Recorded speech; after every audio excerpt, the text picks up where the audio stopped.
twemanyize buli omwaka nga gugwako okwebuuza ebibuuzo naye kati omwaka guno gugenda ate nno naguno gugenda guno tetuli mu gwa 9 tusigazaayo 10 Desemba naye wemanyize nga buli oba ng'omaliriza okutandika okwebuuza naye kiki ekikyuse ku nze wakiba kibi okujjuza emyaka nga tewali bikyukamu kyabulabe nnyo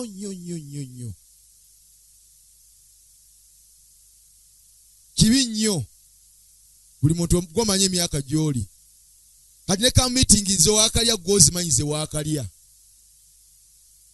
ey'omwaka oguwedde yali etukubiriza genda maanyi ga Mwoyo Mutukuvu kati mu lugendo nga tutambula nga tujjuzibwa amaanyi ag'Omwoyo Mutukuvu kuno tugenda nga tunyweza amaka mu byenfuna n'ebyomwoyo simanyi oba obibyo binywedde bitya wetaaga okwekebera mukaawo oba tolabawo nkyukakyuka tolabawo binywedde bono sinzira kunyweza byabalala oba osaasirwa nnyo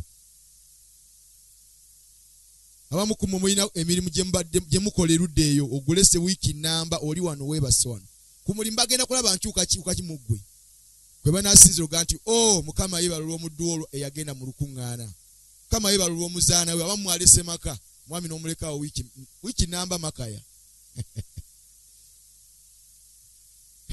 omukyala wamulese yayayuuya olina ne byotaamuwadde n'omulimbalimba mbu ssente zonna nazitadde mu kuyimirizawo kampu meeting naye waliwo ebikyuseemuko byanaalabako naye yennyini neyebaza Katonda olw'ebyo byasubiddwa olw'obutabeerawo bwe kyono kye tusinga okwetaaga okuyaayaanira okulabako mu bulamu mu kanisa yeewammwe eyo Sabbiiti 2 namba temusinza bali mu kampu meeting bali abasigaleyo nga bali mabijjanjalo basimba soya bali mu butungulu bali mu babiki eno simanyi biki bagenda okulabirako balabe nga nti oluganda ono olugumba lwe yagumbye mu camp meeting week akomyewo nga waliwo ebisumulukuse kanisa yaffe egenda kutambula saba Katonda atusaasire buli muntu weefumintirize nakuleggulo twatunuulidde ku mutwe ogugamba nti yigokola ki yiga okwegaziiriza ensalo zo kubanga tewali agenda zikugaziyiriza tewali n'omu nyina ekyokuyiga kyenadde nsubira okwogerako naye kyannemye bwe nnyinza okukikola kuba nakikolera mu bifaananyi kyo tukiyigira mu kulabako naye nga kiriko omutwe ogamba nti tandika okweteekerateekera obukadde bwo naye kyo kibeera mu bifaananyi era kinyumirwa nga kibuulirira mu bifaananyi tulabula ebifaananyi nga bwe ngattako ebigambo bitono nenkulaga bakadde abawerako n'olondako gwe wali egombye okubeera mu myaka gye egy'obukadde naye ngeri omuntu omukadde gw'osanga n'otya n'okutya naye ng'ate wakikaakyo nga toyinza kumwegaana nebayo mukadde gw'osanga ng'omwegomba nogamba nayo n'abeera jjajja nga n'obwana buli awo buweweeta kalevu buweweeta kooti kati naawe gw'olina okweteekerateekera ensalo z'obulamu n'owulira kibanja kiki njagala mbeere mu bulamu njagala mbeere na nte mmeka njagala mbeere na mbuzi mmeka njagala mbeere na nkoko mmeka kubanga ensi Katonda agikuteekamu tolina kyojja kwekwasa essaawa ze yawa bali naawe ze yakuwa tulina abasajja betunulira ne twegomba mukadde lujja mmujuliza nnyo kubanga mubeera nnyo ku lusegere tera okumulondoola byayigiriza ntera okugendayo ku maganjo Green Millers musajja mukadde wa kkanisa musajja mubuulizi wa njiri abuulira abantu bangi ne balokoka ani ali abaddeko mu effort ya mukadde lujja yonna abamuwulira mpuli naye abuulira n'akola omulimu tetumanyi byabunafu bibyo Katonda bimanyi ffe tunulira birungi bye tulaba kungulu naye n'akola omulimu abantu ne bakkiriza n'ateekawo n'ekkanisa mwe banaasinziza n'ateekawo n'omubuuliza n'abalunda bakule mu kukkiriza kati oba omunoonyaako ki neeyingirako mu kye bayita maganjo Green Millers olambula n'okoowa okulambula bameka baali balambudde ku maganjo Green Millers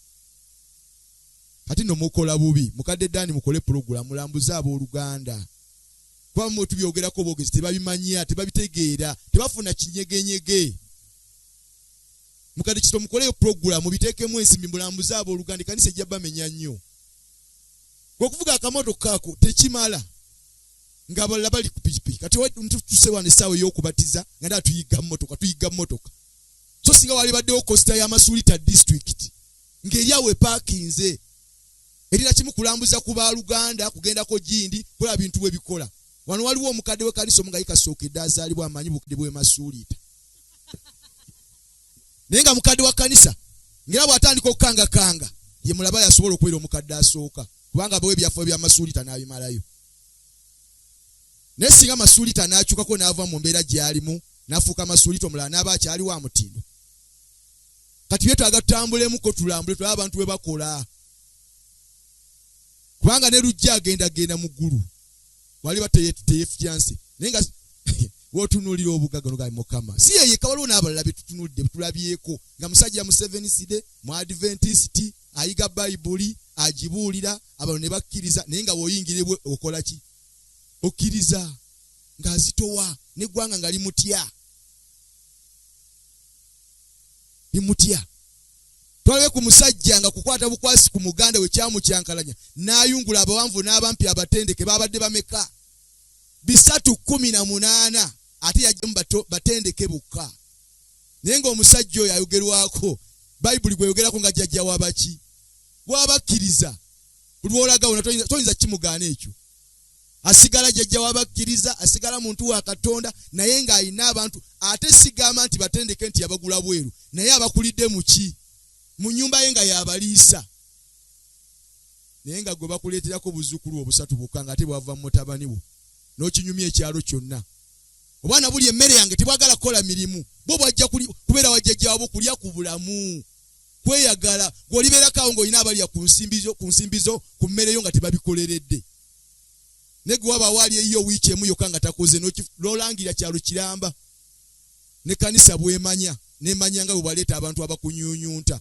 Sajja omu yali ayigiza naga nti omuntu omugagga ng'oyagala okutegeera obugagga bwo tegeera ennaku z'obeerawo nga tokola naye ng'olya naye nga tosobola kuwanjagira nsi ti abaye covid yajja n'atukankanyamu ennaku zaali ntono awo ne bawanjaga ne batandika okuyomba nga Museveni watabawadde emmere. Kati emmere baagigabye eggera gindi gavumenti eriwo okuliisa bantu mmere eriwo okukuma butebenkevu bantu na bintu byabwe.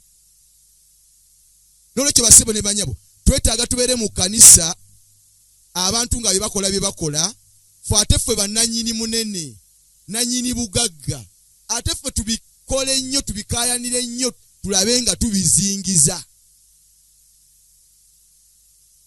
Kyova olaba nti nabagaye nti ekigambo kino ntandika okyogerako kiwanvu gye ndi siyinza kimalako lunaku lumu nenkimalayo. Era leero kyengenda okwogerako kiri subtopic y'eggulo. Subtopic nga kyo kiri wansi w'omutwe ogugamba weemanyiize okukaayanira emikisa gyo. Weemanyiize okukaayanira emiki totunuulira gya munno tokaayanira gya mulala gwe tunuulira egijjo. Kwa buli laba Katonda bwe yateeka Adamu yamuteeka mu lusuku Adeni beppa n'amuwa byonna ng'ayagala kigambo kimu kyokka omuti ogw'okumanya obulungi n'obigwotakwatako kwesigaliza bwannannyini kusigala nga buli waagula bakalaba nti waliwo Katonda nannyini kumpa bino byonna byonna. Mwemunyiiza benjogera ng'ozinze emikono toyina kuwandiika toyina kuwoyinza na kusoma oba mwabaki naddala abayimbi mwe abayimba tugenda mu ggulu toyina ggulu ly'ogendagendamu nga tosoma Bayibuli. Buli muyimbi noonya we wayazika Bayibuli. Bw'otagifuna singa nakkiriza ne bampa obuyinza nga banaabumpa sijja kukkiriza kuyimirira ku kituuti ekyo. Buli anayimirira ku kituuti anajjamu okuyimba wanufuna Bayibuli ng'oli muyimbi abalala ne bataazifune. Kubanga tugenda kusoma ebyawandiikibwa bingi ate ku sipiidi sigenda binnyonnyola nnyo kubanga obudde obinyonnyola sibulaba. Naye nga sinaakunnyonnyola ku kigambo kyonna nyina ebigambo bye nabadde nsomako n'ennyonga okunoonyereza ku ggwanga ne liyitibwa erya Isirayiri ne linsoomooza nnyo.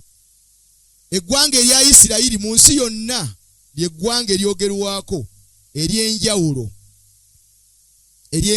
eritafaanagana ggwanga ddala lyonna mu nsi. Kiki ekyenjawulo ekyogerwa ku Isirayiri? Nti Isirayiri y'emu ku nsi ezeetooloddwa amawanga amangi naye ng'amawanga gonna agagyetoolodde Isirayiri tewali ggwanga n'erimu lyagala Isirayiri. Buli ggwanga erigyetoolodde mulabe we. Kyekimu ku byewuunyisa. Talina ggwanga lyonna ly'oyinza muga nti oba akolagana ne Lebanoni oba akolagana na ggwanga ki bonna buli omu mulabe we. Isirayiri yensi emu ku nsi ezisembayo okuba entono mu nsi kubanga nadde ensoma ebigikwatako ng'obugazi bwayo eri square kilometers 2,200 mu 145 bwe bugazi bw'ensi ya Isirayiri. Square kilometers. Ze miles 863. Ebyo byogerwa mu gundi mu masaza kuno okwaffe. Ogatta district ne district emu. Omwogezi omu yali annyonnyola naga nti Isirayiri ogatta amasaza ga Buganda 2. Ne kalokuwalizo oyinza okugatta amasaza nga 3. Omazeyo okulaba ensi gye bayitaani Isirayiri. Kasi katono nnyo kati. Eno kakiikiddwa Mediterranean Sea kubanga kawanvu bwe kati. Nyanja eno kakiikiddwa ensi nnya. Kati eno se bwagugawo ensi w'ennyanja gye yeetolodde nsi ze ziriraniganya obusiku obusiku 10 bwetolodde Isirayiri. Nenga kali awo kati awo. Nenga buli gwanga erikaliranye mulabe wa Isirayiri. Tewali amwagaliza mirembe. Naye ng'oggyeko ebyaliwo mu mirembe giri egyedda nga bakyalwana entalo ez'omwoyo. Mu mirembe gino ng'ensi emaze okwetematemamu tewali ggwanga n'erimu lyaliimiddewo lirwanyise Isirayiri ne ligiwangula. Ate mu kunoonyereza oyinza obutasanga nsi esinga Isirayiri bugagga newankubadde nga kasi katono nnyo. Ekimu ku byewuunyisa ekiraga obunafu n'obwavu bwa Isirayiri mu byenfuna nti yalibadde ensi njavu nnyo. Tebalina ttaka nga lye tulina wano. Be bantu abali ku nsi nga yeetooloddwa musenyu nagayinjayinja ge bakona ne bakola ettaka. Era nti mu nsi ya Isirayiri yonna bwe nadde ensoma omuwandiisi n'andaga ebimu nabijjena ku Google ng'alaga nti balina ka percentage katono nnyo akeeyagaza akali awo koyinza okutunulya okugamba nti no wano oyinza okulimirawo emmere. Naye ebitundu ebisinga obunene biyinjayinja na musenyu. Era bakuŋŋanya bigimusa. Waliwo akatundu ke bayita nakasomye erinnya yakwe bakayita no lirabika liri wano zito erisomeka. Naye nga kebalaga nga ke katundu akagimu era nga banyonyezi baga nti ekimu kubikafuula okuba akatundu kano okuba nti kagimu. Kubanga nti ekitundu ekisinga amakati g'ensi kyonna ddungu. Naye akatundu akatono kano akalabika nga akagimu bakayita Jeziriru mu Luganda twali kisitya Jeziriru. Nti kino kiwonvu. Naye kiteeberezebwa nti ekiwonvu kino Abayisirayiri we bajja Entebbe kuba bakola ekisaawe ky'Entebbe. Kakati ettaka lye bakuŋŋanya mukola ekisaawe ky'Entebbe lyali lingi. Ne babuuza gavumenti tuliteekewa. Gavumenti nga terina we bagenda kuteeka ttaka eryo mu bungi bwalyo. Isirayiri yakola n'ebiteekamu ssente ne baleeta ennyonyi ne bapakira ettaka eryo mu nnyonyi ne balitwala mu Isirayiri. Ne baliyiwa mu kiwonvu ekyo ne basasanyako n'ebitundu ebirala. Kati ettaka lye bajja e Uganda lye badira ne batabulatabulamu bimanyuwa ne basobola okulimirako emmere. N'emmere Isirayiri gy'erima nti ebitundu 85 ku mmere gye balya mu nsi yaabwe bagirimira mu katundu ako. Kati emmere gye bajja ebweru yentono ku gye bajjawa. Juzi nali ngenzi wa mukadde lujja emaganjo. Ne waba yingira bitrailer okumukumu bitrailer nga biva kuno n'eri obuwanvu. Ne mbuzo omuwala manager nti ebitrailer kati biyingiza ki nti eyo yonna ŋŋaano. Ne mubuze eŋŋaano eyo evaawa. Naga musumba bizibu. Eŋŋaano esinga gy'olaba awo eva mu Middle East. Emu eva mu Isirayiri, endala ntugijjako wano mu Simanyi mu Ethiopia, endala n'evaawa. Naye ng'esinga obungi eva mu Middle East. Eŋŋaano eyo gye bakolamu bigundi paki ne zijja ne bakolamu sipati ne bakolamu sumbuusa ne mugigula kwawo n'oli ekikomanda ekyeggulo ne weeyagala. Naye ng'ettaka kwerimirwa liri mu Isirayiri lyava mu Uganda ku kisaawe Entebbe. Naye nga gwe wennyini abeera ku ttaka ensi mwe lyava. Waliwo ebintu ebimu byonoonyereza ne weewunya n'okwewunya nga biringa ebiwemula naye ng'ate bituufu. Abantu abeera ku kasa akatono ennyo akatewera ne disitulikiti yaffe emu eya Uganda bayinza batya ate okuliisa amawanga gaffe ffe abali ku bwaguga w'ensi nga tulina n'abasajja abalina ettaka. Omusajja omu kati nze eri ewange gye mbadde era Kaayeri nyinayo omukadde w'ekkanisa akulira abakadde alina sikwe ya mayiro nnamba ey'ettaka. Ze ekazi 610 nga lya muntu atya? Sikwe ya mayiro. Mukadde wa kkanisa era ye mukadde asooka mukwano gwange ennyo. Alina si teeraliikiriza embeera ye. Era twali tuvaayo nze yansiibuzaayo ekirume ky'ente. Musumba twala ekirume ky'ente nange ne neeyagala. Naye nga tekiyinza kumuggyako mwoyo, tekiyinza kumukendeeza ku kyali. kati gobote katika kumpa kirabo kya saati we ndibanva ne Masuliita nga nze ye yampa kirume kyante ali agojja kumpa kirabo kya saati atosigale ng'okyogera mwaka mulamba. Isirayiri yensi eyogerwako ne ng'otandika ginoonya ebigikwatako okuwabukoyi n'obivaako. Ekyaginneewunyisa erina abantu population ya Isirayiri bali abantu mu 2021 bali abantu obukadde 9 mu emitwalo 3 mu 114. Gwe gwagweddeko gwa 2022 nga bali abantu obukadde 9 mu emitwalo 17 mu 145 the population ya Isirayiri. Abo be basobola okulima ebintu ne balya ne baweerezaako n'amawanga amalala. Naye ng'ate emmere gye balima mmere eyo ya serious nga bwinza okyogerako mwe muli muceere mwe muli ngano mwe muli biki ne babeera mu bulamu obufaanagana bwe butyo. Bakoma okufuna enkuba ey'amaanyi ennyo gye bayita enkuba mu mwaka gwa 1973. Myaka emeka egiyiseewo kye bayita enkuba nti enkuba etonnye.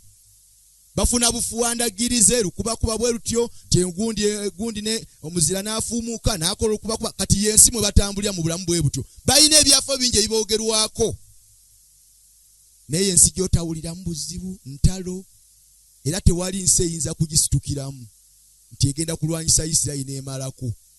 Baagwa baava ku mulamwa bwe tubagambe era kituufu baaguvaako naye baasigala manyi nti eriyo Katonda ow'amaanyi era nti bwe baali bakuba ekibuga Yerusaalemi yadde nga baakikuba naye waliwo ekisenge ekyasigalawo kyo kye bakkirizaamu nti Yakobo yatonda ensi n'eggulu. Awo woba oyagala w'omusanga.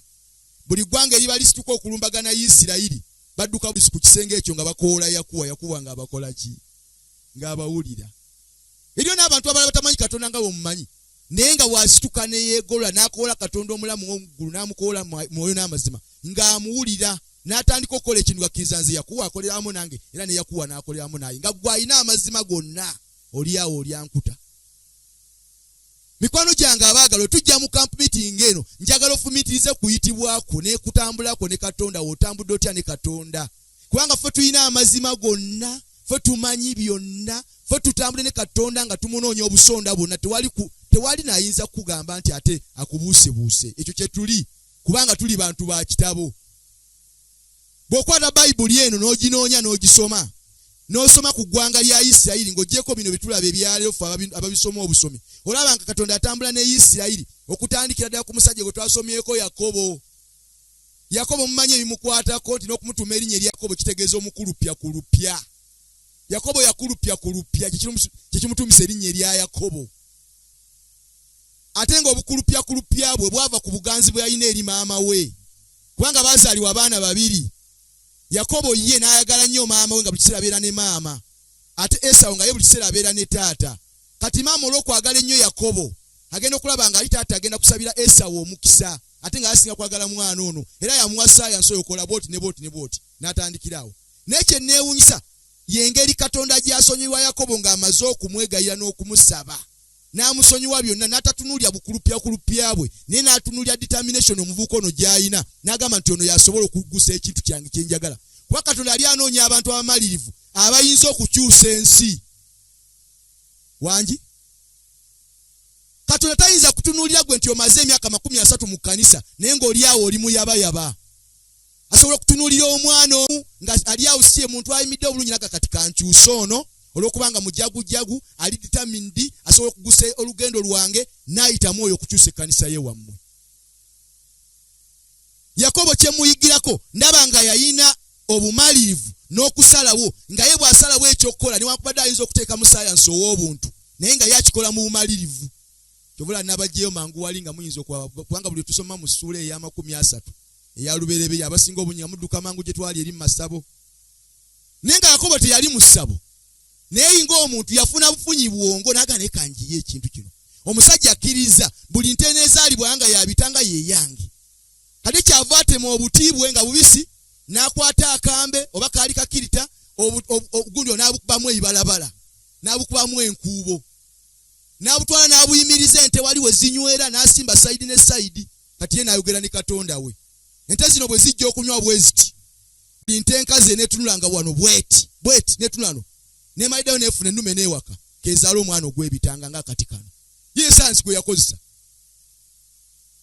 kati gwe tosobola kukozesa science ng'olina omuwala gw'oyagala mu kkanisa n'ogamba Katonda n'omusaba obonero nti Mukama Katonda kankola obonero bwe buti ne bwe buti ngende ntuule wali we bagabira emmere omuwala nandabako nandowoozaako n'agenda afuna emmere n'agita n'afukamira n'agimpa ntandikire ku oyo kigezeeko oba tekikole Katonda akola n'abantu bamalirivu kambabuulire n'omukazi oli gwe tusomako yalwala ekikulukuto myaka 12 yakozesa science tewali yamugamba nti genda weetegebwe oti naye yawulira buulizi nti Yesu anaayita wano ye n'awaguza era we yawuliranga buuyo ajja ye n'agamba kimu ke kantanda n'ensoba n'enkona bukonyi ku kyambalo kye bwe nti nze nja kuba mmaze okuwona naye nga myaka 12 agenze mu basawo bonna akoze byonna bikoze eki Yesu yayita ina kyamanyi ye yasoba busoobi asaba ki Mukama nyamba ke kantanda n'ekwatako bukwasi ku kyambalo kye bwe nti nze nzikiza ajja kuba nkoze eki era olwasoba n'akwatako bw'ati Bayibuli egamba Yesu n'akyuka waliwo ankutteko kati mukazi wattu olwokuba yali alowooza agenda kikola kasobo tewali awulira we yawulira Yesu ng'abuuza waliwo ankutteko abuuza ani ankutteko waliwo ankutteko abayigizi bamugaa tewali akutteko mukanyigo kano naawe oyinza okubuuza ekyo badde balina kukwata kubanga buli muntu anoonya waayita ate gwero baleetedde okukwatako kubanga abantu bangi bakugoberera nze mpulira waliwo akutte ku maanyi gange mukazi kyava awanjaga n'afukamira mu maaso ge n'amugamba olw'okukkiriza kugenda obonyezebbwa Yesu oyinawe omukwatiddeko n'ossa eggulu wansi niwabaawo ebikyukako mu bulamu bwo ojabuzi tugenda ku Sayuni kibuga neweewombeeka ewaani Katonda ayagalayo abantu amali abakola ebintu ebitali bya bulijjo era ng'oyagala okukyuka kusebo n'ennyabo okutandika okukola ebintu eby'amaanyi ebikyusa tandika okukola ebitali bya bulijjo va mu zino ordinary prayers emusaba ez'okutuusa obutuusa omukolo wanalayo abasayi bange balwalirwajjo balwalirwali balabira ddala ekire kigira kyetoolola kiti enkuba egenda kutonnya amazzi gatandika okuwandagala buli basajja ne muyimira ne musaba essalo bali basatu teri akoona ku ekyo Katonda yeetaagayo omuntu amutakula mugaye Katonda enkuba yino girabe etandise okubindabinda tulina omukolo guguno kola bwoti akikole n'abantu abalo bategeere nti omuntu ono atambula n'ani va wano ng'oyogedde ne Katonda ntambulidde ku kibanja kuno emyaka mingi tewali bikyukako buli byensimbako tebidda akataka kakalu nenjaga otandika okukyusa embeera tandika okukalimako eŋŋaano n'ensi erye ekunekune naye nga nze njiriisa eŋŋaano lujja abeera ati emaganjo wano ng'alina factory buli lunaku ttaani ziyingira oba mmeka singa otukako ewalunula batulera eziyingira gwe n'otugambako nti Mukama nze ogoba obwavu nteekaamu science mpa obusobozi bwonna nime ku ŋŋaano nange nfune ku ssente zino gwe bakutonda ng'ensawo terigenda mu dollars olibeera mu busiringi mwaka ku mwaka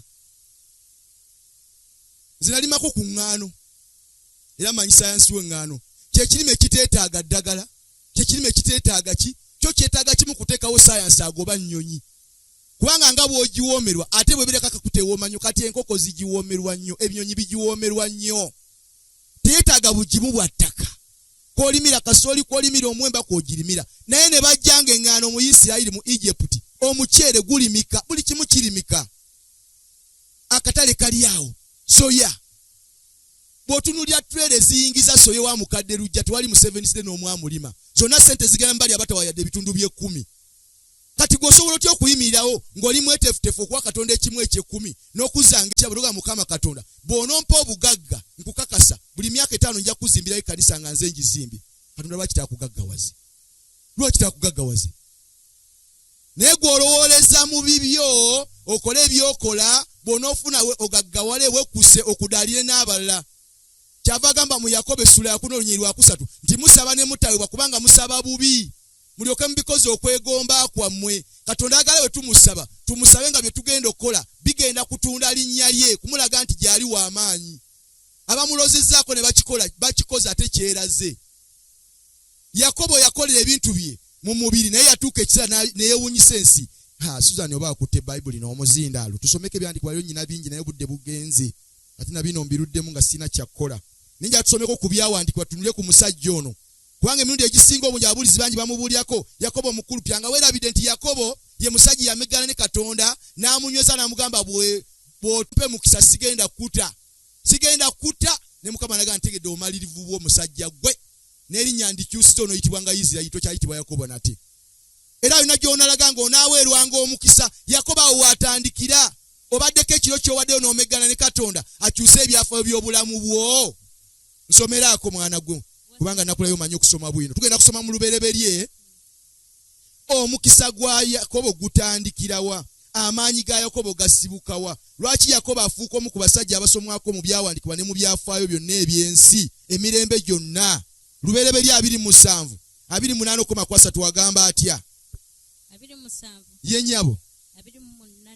Yes. Era Katonda akuwenga ku musulo oguva mu ggulu. Ono taata we Isaaka yamukutte ku mutwe, yamanyi asabira Esawo, naye ono yamusibye ekiwanyi Yakobo ye yeetaddewo, byonna ebiri awo mubimanyi, naye akutte yasaba Saala saba. Ne ku bugimu bw'ensi. Katonda akuwenga ku musulo oguva mu ggulu ne ku bugimu bw'ensi. N'ekirala N'engano nnyingi n'omwenge mungi. n'eŋŋaano ebeerenga nnyingi mu mikono gyo n'omwenge mungi n'ebirimba bingi. Genda maaso. Abantu bakuweerezenga. Yes, yali wakuweerezebwa. N'amawanga gakuvunnamire. Weewaawo soma. Ofugenga baganda bo. Genda maaso. N'abaana bannyoko bakuvunnamire. Ye akolimirwenga buli akukolimira. buli aneekikanga mu kubo ly'okukolimira yaba akolimirwa. Era weewenga omukisa buli akusabira. Wulira essaala efaanagana bw'etyo. Nkugambye kaayanira emiki. Emikisa. Weemanyiza okaayanira emiki. Yakobo addamu kimu amiina. Taata kituufu obisaba olowooza nze Esawo naye nze amiina. Taata nkitutte mu linnya lya Yesu. Buli kye yagamba nga ye agamba aki? Amiina. Omazeeyo tuse ku Lwasatu. Olwasatu. Awo lwatuuka. Isaaya bwe yali nga kyajja amala okusabira Yakobo omukisa. Yakamala okusaba bw'ati Saala. Ne Yakobo ng'akyaliwo. Tannaviira ddala eri Isaaka kitaawe. Tannaba kuvaawo akyali awo. Esawo muganda we n'alyoka. Nannyini kutwala mikisa n'atuuka eyali addako gitwala. N'agamba gwe nkumaze. Ne yeefulumira n'adduka 10. N'alyoka apaala. Nasomyeko Yakobo alina ne bwe yatuuka n'abuuka omugga naye nga bwe yeetunula alina akaggo kokka mu ngalo. Era olunaku lumu yatuuka n'akomawo. N'agamba we nali mbuuka omuggo guno ayi Katonda. Nabuuka omugga guno nga nyina muggo gwokka. Niraba kaakano bwe njagaagalidde ensi. Laba bwe nzijudde. Yadde nga tegwali gugwe naye olw'okukkiriza mu linnya lya Yesu yakitwala era ne kituukirira. Amiina. Muyiga okukaayanira ku mikisa. Naye mwe mulina n'egibeetoolodde. Katonda alina abantu bakwetooloza ng'abakukiise mu maaso ayagala bakole entandikwa ey'obulamu bwo naye nabo baggulako ntalo obaggulako ŋŋambo obaggulako mpalana obaggulako bukyayi. Soma amaze okumusabira atandise ebyo tujja bibuka kubanga obudde nabo ndaba buntu alaka nti katukomaawo kyenga maaso essula ya 28 olunyiriri 13 awo genda kudduka okomere ddala ku 22. Era laba Mukama ng'ayimiridde waggulu waago. Yakobo ng'adduka 10 yatuuka ekiseera n'akoowa n'abaako we yeebaka otulo nga bimusobedde ali awo akooyedde ddala. Kati aba yeebase ekiro n'aloota nga waliwo amadaala agamuli mu maaso naye ng'amadaala gava ku ttaka nga gambuka mu ggulu. Ne wakati mu kiroto ng'alaba waliwo bamalayika bagatambulirako nga bava waggulu mu ggulu ne bakka wansi ne bava wansi ne badda waggulu n'awawamuka mu tulo.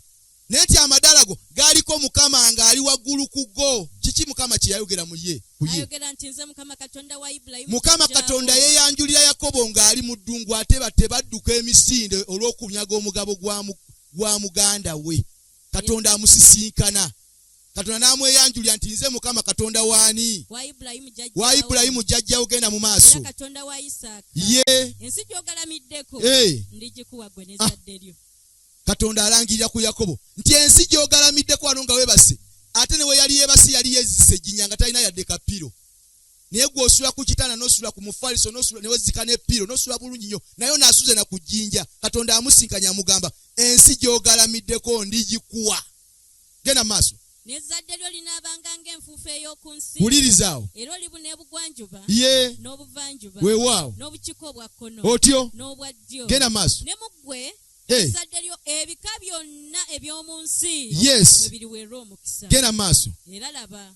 Nze ndi wamu naawe. Otyo. Era naakukuumanga gy'onoogendanga yonna. Era ndikukomyawo mu nsi eno. Wuliriza. Kubanga siri kuleka okutuusa lwe ndimala okukola bye nkugambyeko. Sigenda kukuleka okutuusa nga ntuukiriza byonna bye nkulangiriddeko. Biki byamulangiriddeko? Ensi yonna ngenda giteeka mu ki?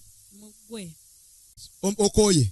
Yakobo n'azuukuka mu tulo. Yakobo bwe yalaba ebyo byonna nga Mukama amweyolesa ayogedde ebigambo eby'amaanyi n'awawamuka mu tulo n'atuula. N'ayogera nti mazima Mukama ali mu kifo kino. Awo tali mu kuloota kati azuukuse. Ekyo tekimujjidde. Agamba mazima Mukama Katonda ali mu kifo kino. Nange mbadde simanyi. Nze mbadde sikimanyanga nako. N'atya. Mbadde manyi ndi mu ddungu wano ndi mu kusoberwa. N'atya. N'ayogera nti ekifo kino nga kyantiisa. Ekifo kino nga kya kitalo nnyo. Ekifo kino ye nnyumba ya Katonda ddala. Katonda yennyini ali wano naye ali mu ddungu bwogu. Soma. Era gwe mulyango gw'eggulu. Wuliriza bw'alangidde Yakobo yennyini ali awo. Yakobo n'agolokoka enkya mu makya. N'addira ejjinja lye yeezizise wansi. Ejjinja lye badde yeezizise liri. N'alisimba okuba empagi. N'agamba lino keebeera empagi ey'ekijjukizo okuba Mukama ali mu kifo kino. N'alifukako amafuta ku ntikko yaalyo. N'afukako n'amafuta ku jjinja okwo. N'atuuma ekifo ekyo erinnya lyakyo Beseri. Otyo? Naye erinnya ly'ekibuga olubereberye lyali Luzzi. Lyali Luzzi. Naye ye naganze okusinza ku bibaddeyo wano. Ekifo kino kankituume Beseri. Ayina ensonga lwaki? Genda maaso. Yakobo ne yeeyama obweyamo ng'ayogera nti. Ng'amaze okudda mu mbeera zonna avuddemu otulo twonna amaze okwogera byonna n'aga kati kankole obweyamo eri Katonda njagala obuwulirize. Katonda bw'anaabanga wamu nange. Katonda ng'ali wamu nange. Era bw'anankuumiranga mu kkubo lino lye. N'ankuma mirembe mu kutambula kuno kwe ntambula leero. Era bw'anampanga emmere ey'okulya. N'ampa okulya nga bulijjo ne nzikuta. N'engoye ez'okwambala. N'okudda n'enzira mu nnyumba ya kitange n'emirembe. Ne bukya lumu nga nzize mu nnyumba ya kitange emirembe sifunye mutawana gwonna yadde enkozeyo obukumpanya. Mukama n'alyoka abeera Katonda wange. Mukama ajja kubeera ddala Katonda wange. N'ejjinja lino lye nsimbye okuba empagi. Naye n'ejjinja lye ntadde mu kifo kino Beseri. Ennyumba ya Katonda. Era ku byonna by'onompanga sirirema kukuwa ggwe ekitundu eky'ekkumi. Yakobo yayogera ebyo. Singa naagenda kubanga binsobedde ne bukyenkya nga nzeeyo wa kitange ate nga ndi mirembe sifunye mutawaana gwonna Mukama n'ampeera ddala omukisa. Katonda yagenda kufuuka Katonda wange. Si kyekyoka naye bwe keŋŋenda eno byonna bye nnaakuŋŋaanyanga sigenda kulema Katonda wange kuwaako kimu kyakumeka. Olwabiri mu bbiri olumazeeyo. Weebale nnyo. Oyo ye Yakobo. Basebo ne bannyabo bye tusoma biraga nti Mukama Katonda yeeraga Yakobo era n'atuukiriza. Ekimu ku bikakasa ebyo toyinza kutegeera bugagga bwa Yakobo n'obumalayo. Naye ng'oyagala kulozaako buloza Yakobo agenze abadde ewa Labbaani ebyo twabyogeddeko n'eggulo. Twalaba ebyaliyo kubanga Yakobo gende ewa Labbaani yali ku Luzzi n'asinkana abasajja ne bamugamba gwe gumira wano. Yabagamba kimuze nnoonya kubanga kitaawe yali amugambye Yakobo towasanga mu baamawanga amalala gonna. Nedda. Nkwegayiridde. Kati bw'atuuka ku Luzzi awo ng'asobeddwa yennaako yanywedde ne ku mazzi aba yakatuka zireeta abalunzi abaga nnoonya omusajja ayitibwa Labbaani bangamba ali mu kitundu kino maama wange yakiŋŋambako. Kuba maama we yamugamba dduka 10 Esawu wakwatirako akutta naye gwe genda ng'onoonya kojjaawo Labbaani gy'ali egyo oba oddukira. Era ne weesinkana abasajja nga nze nnoonya Labbaani. Onoonya Labbaani? Muwala we batera okuleeta era tusanze muwala we Leekyo ng'ajja agobagana n'endiga ajja wano nti Leekyo ye. Naye n'atuulawo ku jjinja n'alinda Leekyo. Abaali awo bakanyumyamu bitono zireeta Leekyo n'endiga n'amukwata n'amunywegera ebyaddawo sijja kubinyuma bingi nnyawo. Naye namugaa kimu nja kuntwala wa taatawo gy'ali mulamu nti mulamu n'amutwala n'atandikirawo. Bayibuli eŋŋamba n'abeeraawo alunda ne Leekyo endiga bwe yeefudde omwana omugonvu akola bino akola biri omwezi ne guggwako. Omwezi bwe guggwako Labbaani amutuuza nti omwana wange kaakati waŋŋamba gwe Lebeka yakuzaala mwannyinaze oli mwana wange ddala naye siyinza kukubonyaabonya kukola ng'okolera bwerere onookoleranga ki? N'amuganza ekizibu kyange ebbanga lye mmaze wano njagala kigambo kimu onsalire nze emirimu gye mba nkola nze Katonda ompalaako eri ono nga biwedde. N'amugamba kyoyagala kyokka nze kyenjagala siina kirala. N'amugamba kola emyaka 7.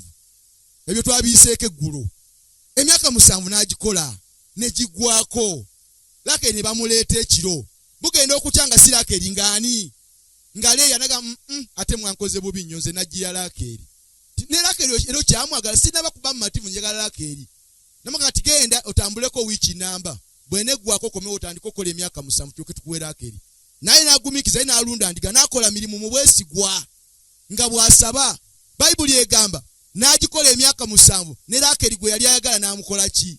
N'amuweebwa n'abeera naye n'afuna olubuto. Twasomye mu Ssuula ya 30 okutandika n'olwa 25 nti Lake ng'amaze okuzaa Yozefu kakati omusajja Yakobo agamba nze ekiseera kituuse nzire ewaffe nange ntandika amaka gange tandika obulamu obwange bino ebyokubeera omukozi mbikooye mpa abakyala bange n'abaana benzadde wano ffe tugende. Labani amugamba ku mikisa gyenfunye kasookero gyane ebintu byonna bikyuse enkuta ntya nsayira busalizi nti kati njagala ompenga kino na kino na kino buli mwezi nsobeere wange. Kati n'alyoka amukozeeyo endagaano eneebanga enzirugavu mu ndiga yo eneebanga ate bweti mu mbuzi yo n'agamba kyokka kale nzikiriza katubeerewo. Mu bufunze ng'omusajja ono bw'asaba bw'akolagana ne Katonda Bayibuli yandaze Katonda yamuwa omukisa buli ekyamusabanga n'akikola ki bw'asimba obutiibwe. Kakati Mukama nkwegayiridde buli enetunula mu buti buno kezaale mwana wa bujjajijjaji nga zo zijja bwe yavangawo nefuna obuto ng'ezaala mwana gwa bujjajijjaji. Ye n'atandikira sayanso entembu n'afuna ente buli ezaazaalanga obujjajijjaji nti zigende mu kisibo kya Yakobo ezo zigende mu kisibo kya Yakobo. Endiga n'afuna embuzi n'afuna ente n'afuna ye ng'alunda na bwesigwa Mukama byamugamba byakola. Bayibuli egamba ekiseera kyatuuka ng'eza Yakobo zisinga eza Labani mukama wo buki abatabani ne bakwatibwa obujja oluvuga luno lwajja kutunyaga bunyazi. Soma essula ya 32 olw'obudde tugenda kubivaako ebyo kubanga ndaba enjuba engoba bwe byasukka nti ng'obujja bususse batabani ba Labani baagala nakutta Yakobo empala neefu esiikuuse. Yakobo n'agamba kati ekiseera kituse kangobe ebyange n'abantu bange tukuviire tugende.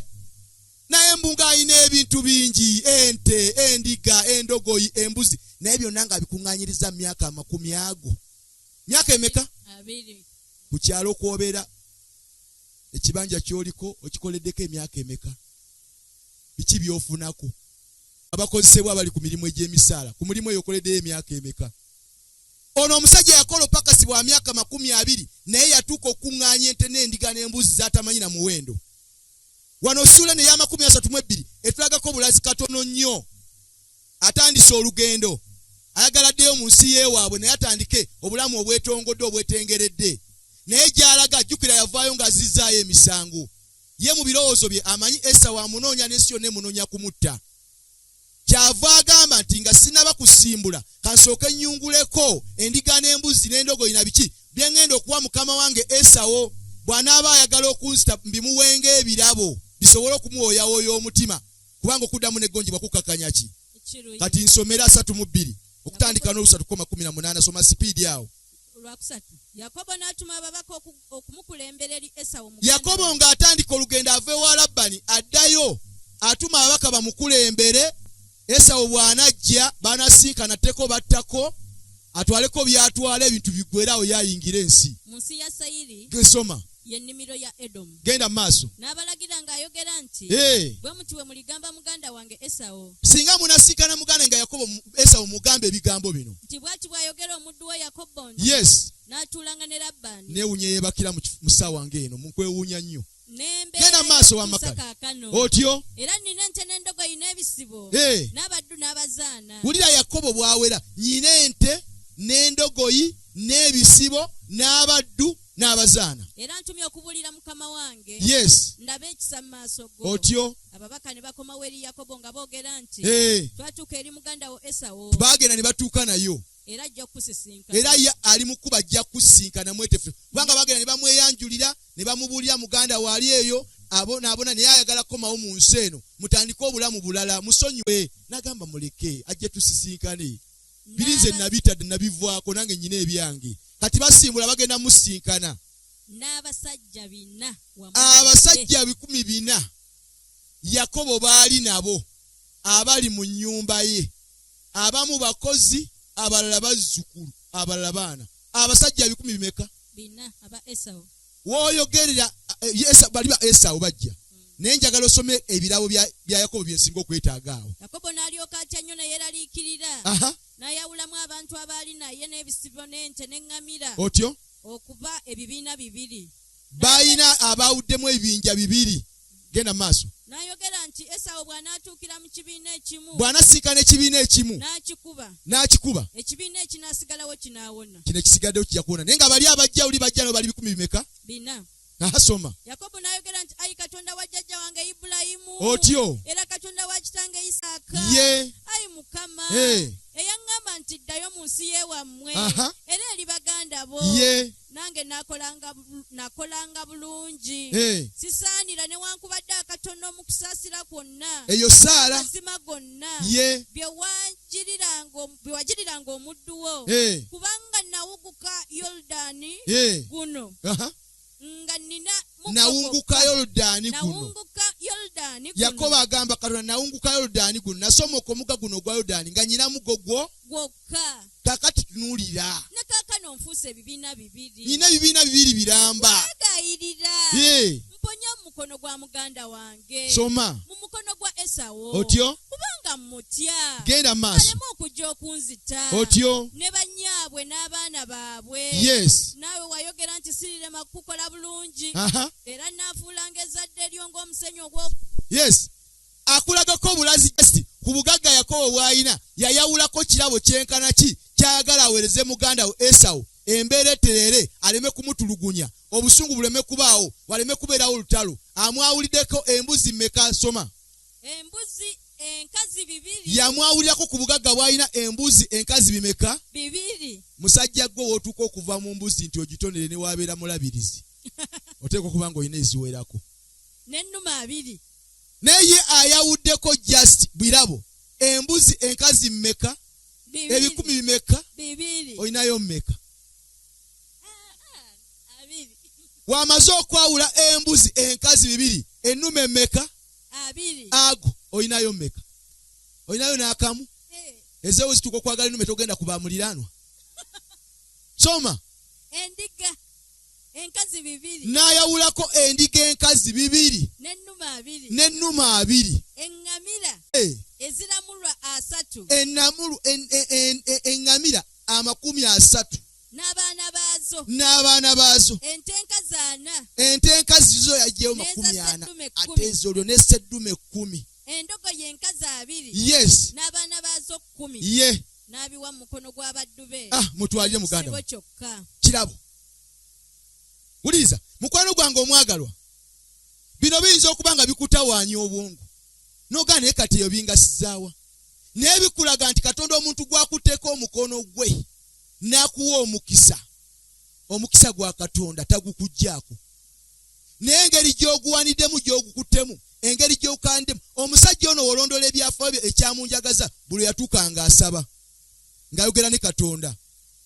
Ffe Katonda alina byatulozezzaako ng'ayagala atambule naffe abeeke bw'akyusa embeera, naye oluusi tutuuka ne tubivaako ne tugayaala ne tudda birala.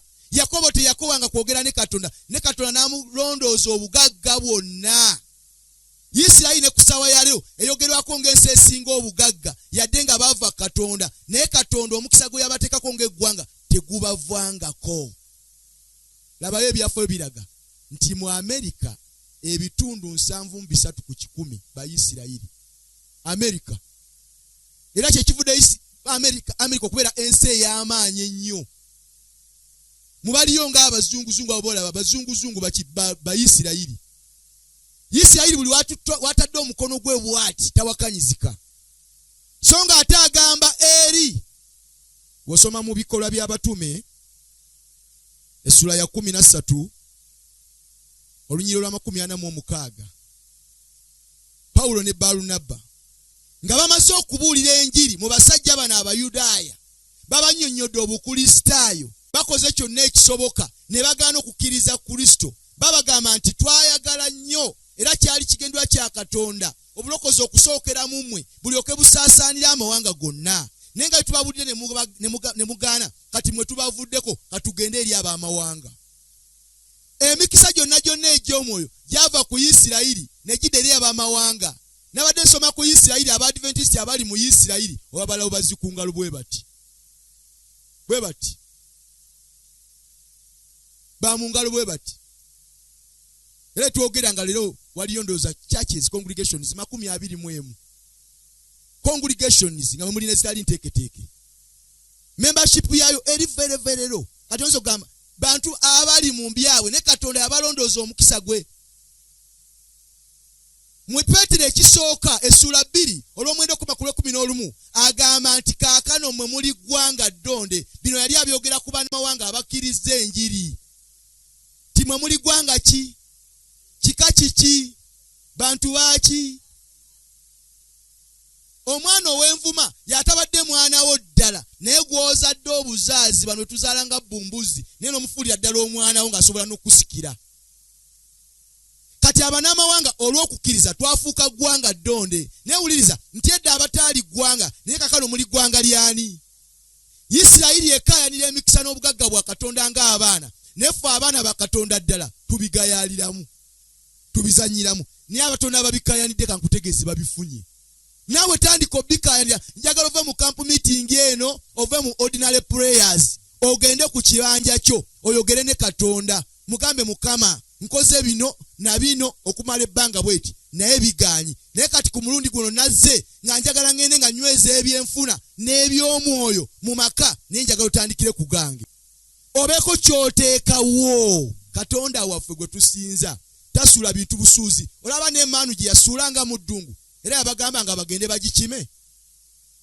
yatasobola genda n'agikwala n'agiteeka mu mayumba butereevu yatasobola gibatera mu sepiti yatasobola giteeka mu sowaani yatasobola kukola kyamagero ne bazuukuka buzuukusi nga bakufu ne batambula butambuzi olaba n'amazzi agaali wali yabagamba mutandike okusena amazzi nga muyiwa mu matogero nga muyiwamu yali asobola okugakyusizaawo we gali naye Katonda buli kyamagero kyakola akola n'omwana w'omuntu kubanga akwagala akolere wamu naawe talina kyakola ng'akikola bukozi era nze njagala onoonye olunyiri mu Bayibuli Katonda we yakola ekyamagero nga tewali kwenyigiramu kwa muntu olyoka oddeyo osabe osiibe olinde Katonda akyusa embeera y'obulamu bwo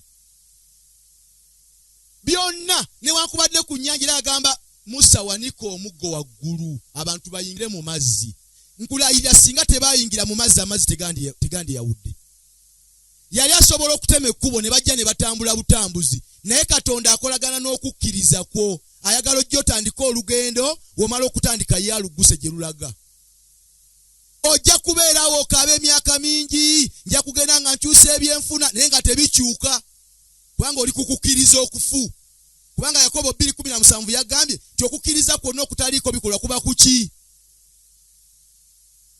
Yakobo yakyanga obuti n'asaba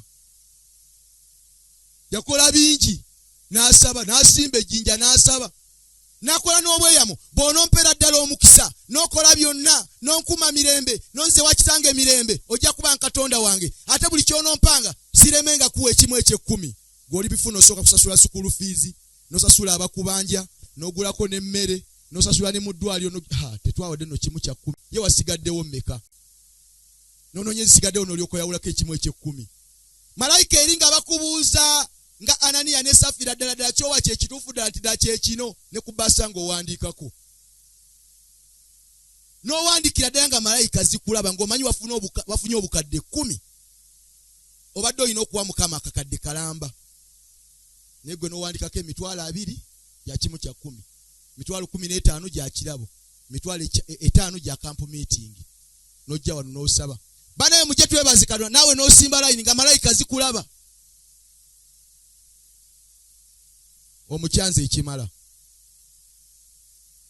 naye Katonda yennyini yagamba ebigambo bino mu kyamateeka essula 8:18 budde bugenzi tutuuse kugenda ku neti naye kamalizeeyo bino simanyi kyakikolera kyamateeka 8:18 agamba atya 8:18 yes mateeka 8:18 agamba bw'ati ye naye onojjukiranga Mukama Katonda wo kubanga oyo yakuwa obuyinza okufuna obugagga njala tuve mu camp meeting eno nga tukoze obweyamo obw'okujjukiranga Mukama Katonda kubanga yagenda okutuwa obuyinza okufuna obugagga okugenda ng'onyweza ebyenfuna kitegeeza kufuna nsimbi ate wange ali nazo mu ngalo mu nsawo wano otambule nga waliwo ebizike naye nga tebikuleeta malala wano mu nsawo ng'olina ebizike by'okwatako obukwasi katono bikyalimu mu ebiri tebyadduse ne ku akawunti nga waliyo ebiriyo yes ngenda kukomawo olw'obudde kubanga bangamba obudde batandise dda kati nkoze ntya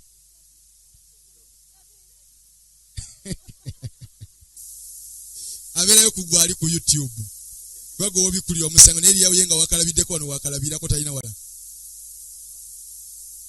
nagambye mbogero teekateeka basebo ne banyebo njagala kumaliza n'ekyembega yakiri kimu era kawungeza tugenda kuba n'okusaba okwenjawulo nga tutunaba kusaba yakusaba omusajja ono buli omutunulya nze nyine ennyimba ze mumanyiko zaayimba zirina kye zinkolako mukadde wa Swadani njagala onyimbireyo oluyimba lumu malize n'ebigambo bino tusabe naye waliwo gye nakuliidde mbadde mmanyi ebirala naye nawudani nyine erinnya linawulidde mulwana jangu ne mulwana oba oleta mulwana oleta ki oleta family oleta ki nze njagala oluyimba nga luva mugwe yakulya ku ddoboozi lyo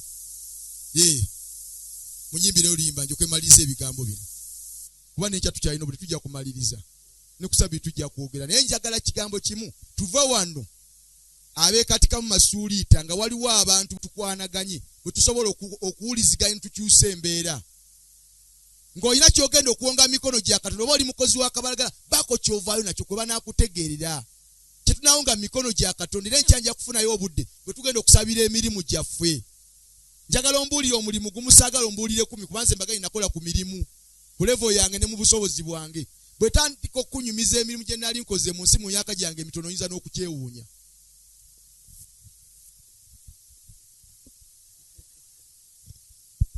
agosiga soya galimu omwoyo yennyini twagala nga tutambula ku nsi abantu balaga amaka gaagibwa Mukama bampiira omukisa awungezi kale tugenda kumaana olw'obudde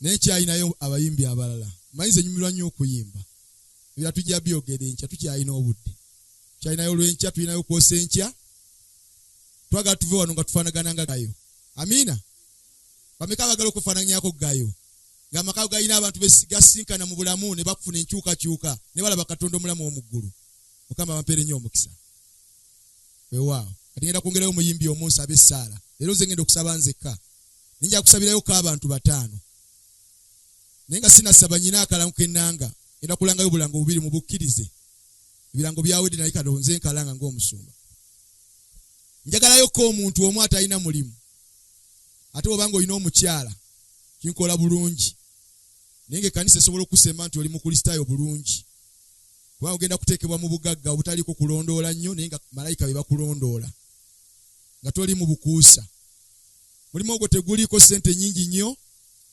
naye guliko ebirungi gyoweebwa ekibanja wolimira emmere ekumala ne mukyalawo oba n'abaana nga 2 ate n'oweebwa n'ente ey'okulabirira nga gw'oginywamu amata gonna g'oyagala agwagala ntuukirira kiwedde kuliko daily income kuliko daily food agwagala ntuukirira bw'oba omukristaayo ng'olina omukyala n'omwana ng'olina otagalatagala biganyi nze omulimu gwawe kulondola kulaba nga tonswaza gye nkuteeka oba gye nkutwala yes ekyo kiwedde ekyokubiri waliwo ekibanja ekitundibwa kya acres ziri 2 zokka ninga olwedde kyasibwako dda akakomera kiri wano bukomero oli ayagala ekibanja naawe ntuukirira ate wesibagambira nabibagambira dde mulanga ebiramu nga siriiwo kiri awo kiri mikono gyange ekitunda njagalamu ssente zange kiri awo olwekyo obanga oli eyo ogwomanya ayagala ekibanja ntuukirira kiri wano bukomero siwala kati ebyo bimaze nja kusabirayo abantu 5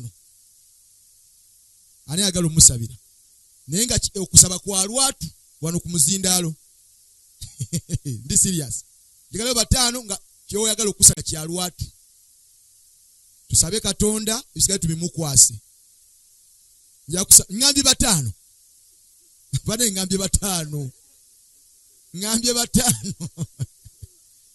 kati njagala mwanange omwalo ono jangu oyimbeyo oluyimba lumu tusabe Saala sebo beera nga otisetinga ebintu nze mmaze sigenda gattako birala yimbayo oluyimba lumu tusabe Saala oli wa ddembe okuyimirira wooli mwalange ono wanaba amaliriza oluyimba oyogereyo ebigambo ebitasukka dakika 5 ng'oyogera ne Katonda wo omutegeeze basiko ne banyewo bino bitwogerako biri practical sinyumirwa bigambo byakwogera bitu byakugereesa bwe nsoma ku Isirayiri nga Katonda atambulanga nabo n'atambula naye n'akola naye ebyo ne bikyuka nga nange ebimu mbigezezaako ndabanga bikola njagala naawe tusabe tuve wano nga tugenze era ne binaagaana naye ove wano ng'enkolagana ne Katonda si eri gy'obadde nayo ngofukamira ne mu nnyumba n'abaana bwa leero tusabira kino guno omwaka kino kye tutunuulidde ate nga munaakikolera okulaba nga mukiggusa Katonda oyo mwesigwa ajja kukikola tuteekwa okukyusa obulamu fwe tutakyuse ensi tutakyuse maka gaffe ensi tejja kukyuka.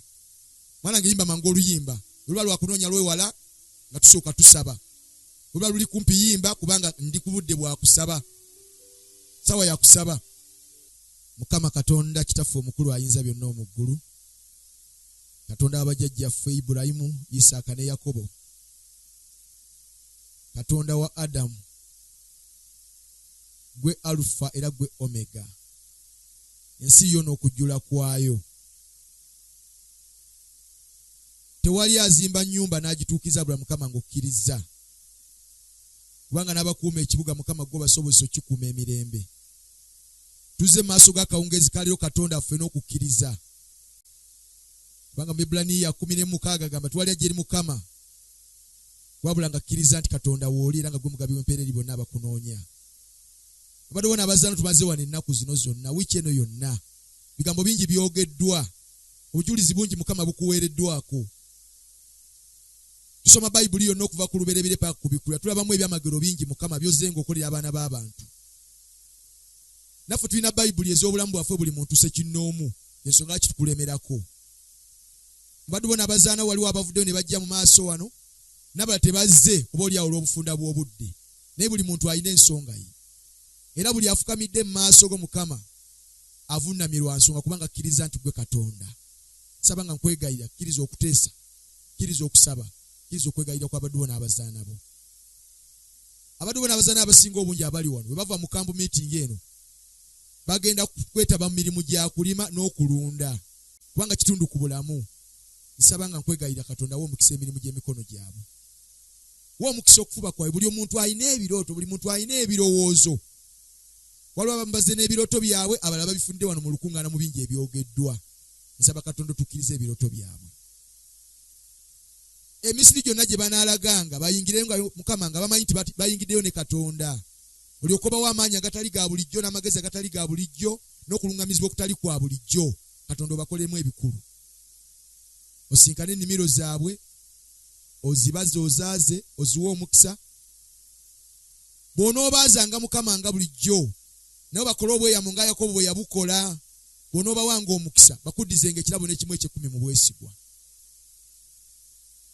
Bw'abanga babaddewo Ananiya ne Safira mu mitima gyabwe ne mu birowoozo byabwe, Katonda nsaba tugenda okuva mu kampu meeting eno ng'omujje mu birowoozo byabwe ne mu bulamu bwabwe. Obafuula abeesigwa abanaayimirirawo nga Mukama nga kuweera obujulirwa nga n'ensi eraba nti mu nsi mulimu abeesigwa. Twebaza olw'omuddu wo Kizito ayogedde mu maaso go ng'ensi yonna ewulira ti abadde alina okutawaanyizibwa takkirizanga nti Joyce yawummula, Joyce yeebaka yawummula, alinze kuddako. Kkiriza okumatiza omuddu wo na bonna abalinga oyo ti omuntu wava mu bulamu buno aba afudde aba agenze, alindira kuddako Mukama okuzuukizibwa. Kiteeke mu bulamu bwe, kiteeke mu mutima gwe, mukuŋŋaanyizeeko abantu bulijjo abayinza omugamba ebigambo eby'essuubi okumwerabiza ennaku n'okumuwa essuubi ery'obulamu obw'emirembe.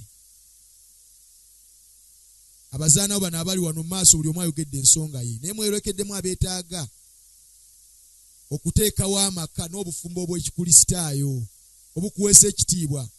Bano bakiikidde abantu bangi abali mu kibiina n'abali mu maka abatuwulira nga bali mu maka naye nga tegakuweesa kitiibwa. Nsaba nga nkwegayira ayi Katonda ku lw'abaddu bano abiri abavuddeyo ng'omu alina omukyala nga tannatukuza bufumbo n'omuddu we anoonya mubeezi, bakiikire abantu bonna Mukama abali mu maka nga tegakuweesa kitiibwa nga banoonya ababeezi n'ababafuna mu ngeri enkyamu. Bwe tuva mu kampu meeting eno Mukama tuddeyo nga tukolera kutukuza obufumbo n'okuteekawo amaka gakuweesa ekitiibwa n'essanyu. Olyoke omukisa amaka g'abaddu bo na buli kye banaakola bakiweerwengamu omukisa. Mu kibiina kino mulimu abantu abeetaaga ensimbi. Susan yavuddeyo nga yeetaaga obukadde bw'ensimbi 10 n'okusingawo. Naye ate nazo ayinza okuzifuna ne zitamatiza bulamu bwe. Naye nsaba nga nkwegayira omuzaana okakiikirire abantu bonna abeetaaga ensimbi. Nga bw'ogamba mu Zabbuli nti effeeza ne zaabu byonna byange. N'omuddu nga yawandika naga nti ensi yonna ya Mukama n'okujjula kwayo. Katonda temera abazaana bano empenda. Baterewo ebyamagero mwe bayinza okufunira ensimbi ze beetaaga okutuuka ku birooto byabwe n'ebyetaago byabwe. Bwe banaabifuna Mukama bakugulumize, bakwebaze, bakuwe ekitiibwa era bakusinze mwoyo n'amazima. Omuddu wo alina baabanja ssente ate nga zize si zaabwe. Katonda mbateeka mu mikono gyo. sigamba nti bonna tebalina naye abamu balyaza amaanyi n'abalala beerabidde n'abalala bakyalina bibasonsowazza. Nsaba nga nkwegayirira Katonda kwata ku mitima gyabwe ne ku bwongo bwabwe, obawe obwesigwa, obateekemu obuvunaanyizibwa, bakwate sente z'omuddu bazimusasule. Si ye yekka waliwo n'abalala ababanja nga ne babanja balina ensimbi. Nsaba nga nkwegayirira Katonda kyusa emitima gy'abaddu bo n'abazaana bo. Waliwo n'abalala nga balina ensimbi ze balina nga tezibanjibwa bali wano nga bazibanja mu bitongole gye bakolera. Nsaba nga nkwegayirira Katonda kkiriza abaddu bo n'abazaana bo okubasasulira ensimbi zaabwe. Waliwo omuzaana oyo ayagala kutandika mulimu. Basalonike ekyokubiri muddu Pawulo anyigira nnyo abantu abakola emirimu nga si gyabwe. Abazaana baagala kuteekawo mirimu gyabwe ku bwabwe, abalala bamaze emisomo, abalala baamaliriza dda, abalala balina n'enteekateeka enambulu kufunga omuzaana ayagala okuteekawo essomero. Nsaba nga nkwegayirira mu kibiina kino Katonda buli muntu yenna amalidde ng'ayagala ateekewo omulimu nga n'ekigendwa kwe kufuna ensimbi ezinaamubeesa obulungi n'okuwagira omulimu gwo n'okufuna abantu abakolamu basobole okuweereza nga basanyufu. Katonda akkiriza okubawa omukisa, obateerewo emirimu. Bizinesi we ziri mu nsi nnyingi, ebyokukola bingi. Katonda baggulirewo, batemere kuba awatali kkubo, batandikire olugendo olw'ebyenfuna, okyuse ebyafaayo by'obulamu bwabwe.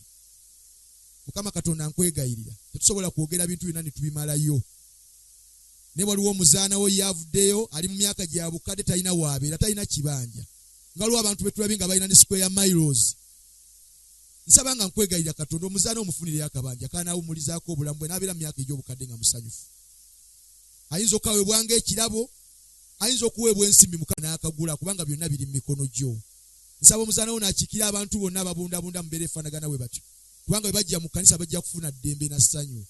Mukama obagabirire ng'okuteesako n'okwagala ku bwe kuli. Nsaba nga nkwegayirira Katonda mu kibiina kino mulimu abazaana bo nga bali mu maka n'abaddu bo naye nga tegeeyagaza, tegakwesa kitiibwa, galimu entalo n'ennyombo, galimu enkaayana. Ate nga tuli ku mbala okugamba nti jagenda nga nyweza eby'omwoyo n'ebyenfuna mu maka, tebasobola kunyweza gaabwe okujja nga gaabwe gasoose ne ganywera. Mukama sinkana amaka ago okuyita mu bigambo byonna ebyogeddwawo n'ebirala byonna ebiwulirwa. Katonda okwate entebe yo giteeke mu maka ago. Bw'anaabanga kyonna kyonna ekyogerwa oba ekirowoozebwa, basookenga kwebuuza ku ggwe olyoke obaleetera emirembe. Leeta okuteesa okw'emirembe mu maka gaffe, leeta okuteesa okw'emirembe mu mirimu gyaffe, leeta okuteesa okw'emirembe mu makubo gye tutambulira, leeta okuteesa okw'emirembe mu baana baffe. Mukama otukolemu amaka gakuweesa ekitiibwa n'ettendo era agoleka ekifaananyi ky'eggulu ettonne ly'oku nsi. Mukama Katonda tulina bingi bye twetaaga, naye nsaba nga nkwegayira tunuulira obwetaawo bwaffe n'okuyaayana kwaffe, olyoke otwanukulenga okusimako n'okwagala ku bukuli, kubanga tukusabye nga tukkiriza nti Mukama ogenda kukikola n'okukirawo, kubanga tubiisiza byonna mu linnya eddungi ery'egganzi ery'omwagalwa Yesu Kristo Mukama waffe. Amen. Ekisa kya Mukama waffe Yesu Kristo n'okwagala ku Ayi Katonda n'okussa ekimu okw'Omwoyo Omutukuvu bibeere naffe ffenna emirembe ekitaggwaawo. Amiina.